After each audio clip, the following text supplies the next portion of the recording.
Known as a surf, sand, and space destination, Cocoa Beach and the surrounding area have a rich history related to famous surfers and launching pads, both for rockets and cruise ships. We're hitting the beach along Florida's Space Coast and getting the lay of the land from locals in this Travels with Darley podcast. We'll show you where to shop, eat, grab a happy hour cocktail, listen to live music, and make the most out of a family-friendly Cocoa Beach vacation. Whether you're traveling for a rocket launch, pre- or post-cruise stay, or just want to enjoy access to over 70 miles of beautiful sandy Florida beaches. I'm a big fan of beach vacations, having grown up myself at the beach. So in traveling to dive into Cocoa Beach, I wanted to find the best locals to share the places they'd recommend to their family and friends. In this podcast, we'll meet Jack Kirshenbaum and the leading ladies of the Cocoa Beach Surf Company to explore downtown Cocoa Beach.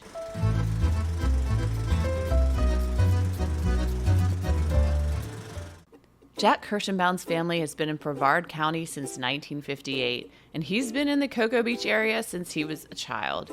So to get a true local's take on Cocoa Beach's history and what I really need to do on my stay here, I'm enlisting Jack to show me downtown Cocoa Beach. We're meeting on North Orlando Avenue, smack in the middle of art galleries, restaurants, wine bars, jazz venues, and other downtown attractions, just steps away from the beach. Evelyn and I walk past the palm trees along North Orlando Avenue over to City Hall, past planters artfully painted with colorful beach and island themes. Really cute down here. And see some really cute places to pop into later, like Rebellion Beachside Bar and Bistro, and Luna Food and Wine.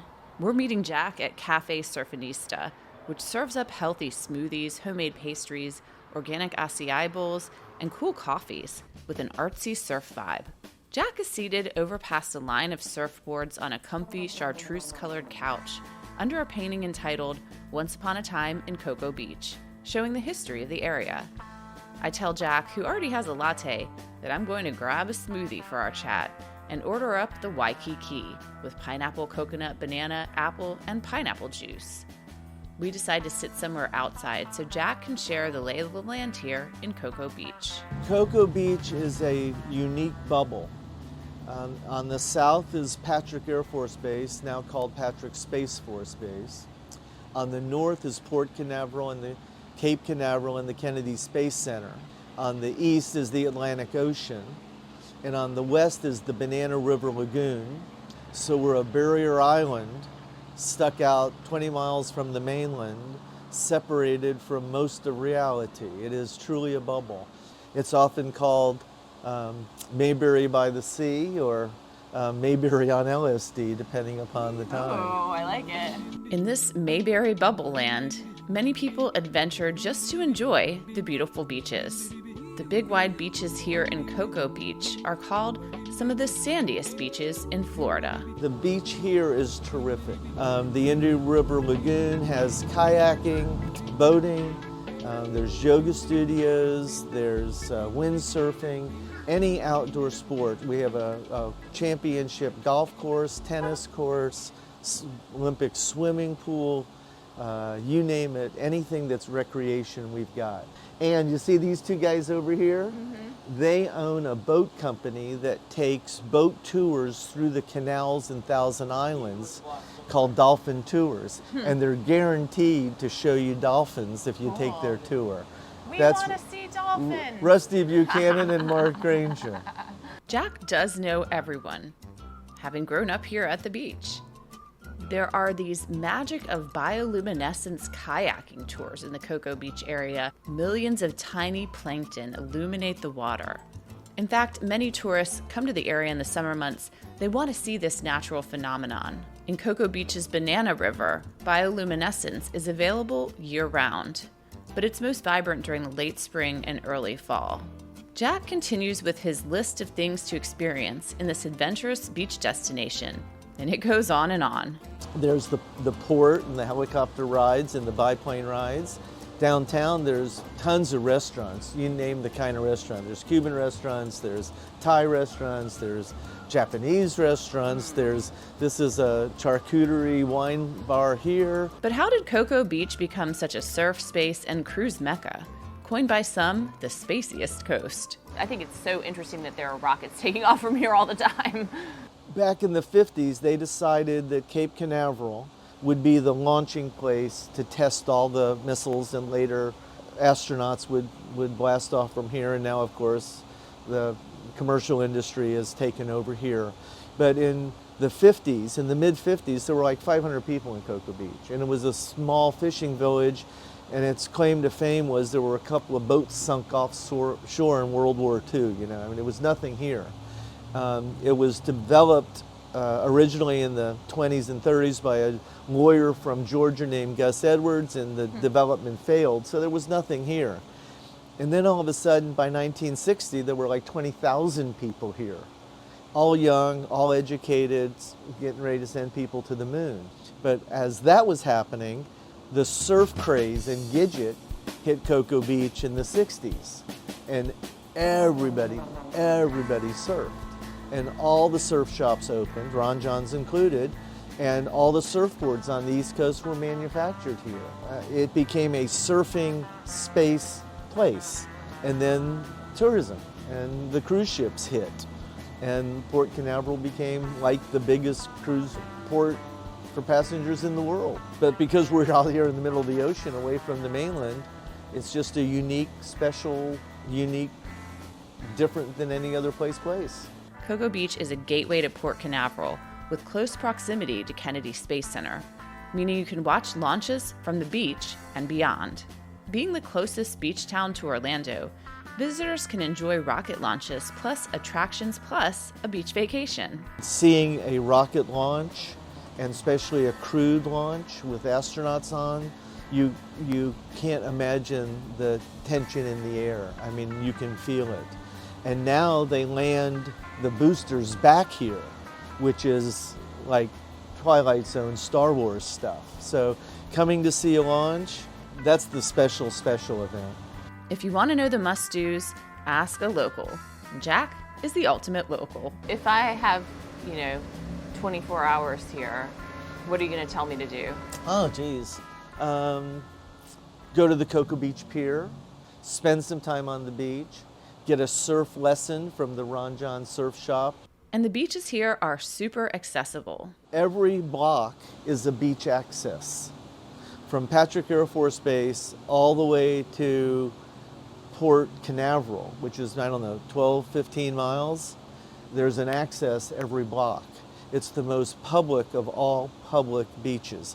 Cocoa Beach faces the Atlantic Ocean on Florida's Space Coast, providing access to consistent surf breaks like First Peak, the Monster Hole, and others that are ideal for longboarding and shortboarding. If you visit, you may also want to catch a major surf event like the Easter Surfing Festival, East Coast Surfing Championships, and contests like Legends of Surfing, which routinely take place in Cocoa Beach. For surfers traveling to Cocoa Beach, hotels like the Beach Place guest houses cater to surfers with board storage, gear rentals, and easy beach access. And if you want surfing tips, strike up a conversation with local surfers in the water or around town to get insider tips. You can also drive iconic Route A1A, a surf-themed route along the waves, to see more epic surf spots.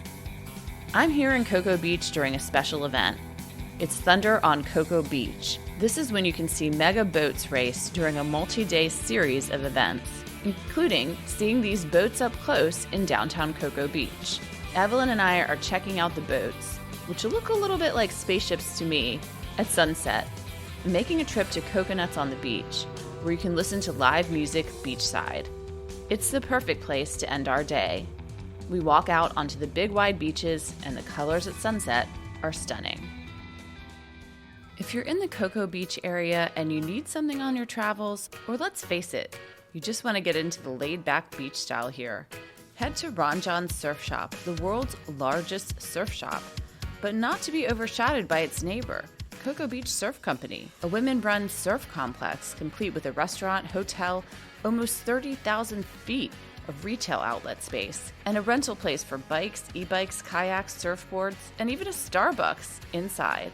I head upstairs at Cocoa Beach Surf Company, passing surfboards, bathing suits, t-shirts, sunscreen, and all things Florida beach vacation to meet the ladies who run this surf complex. I filmed in the UK years ago, and I was able to film an interview with the real-life Calendar Girls, the women who were portrayed in the early 2000s hit British comedy movie. I normally interview people one-on-one and travel with 2 wireless mics. This makes it difficult to properly capture the audio if you're interviewing lots of people at once. These ladies today were giving me Calendar Girl vibes as I saw them seated across at a large table in the upstairs stockroom. Sandy McBride, general manager, Janet Antoon, a retail buyer, and Megan Campbell and Amy Jones, both assistant general managers, were all there to share their insights. And I didn't want to leave anyone out. And last name? Campbell, like the soup. Okay. Love it. Janet's a local.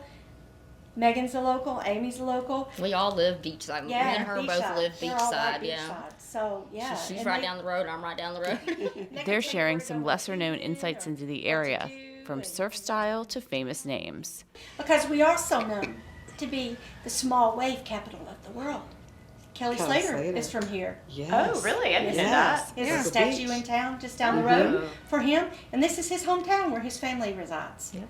So we see him often. Yeah. Cool. Yeah. I'd like a Kelly Slater sighting, but first I may need to get dressed for the part.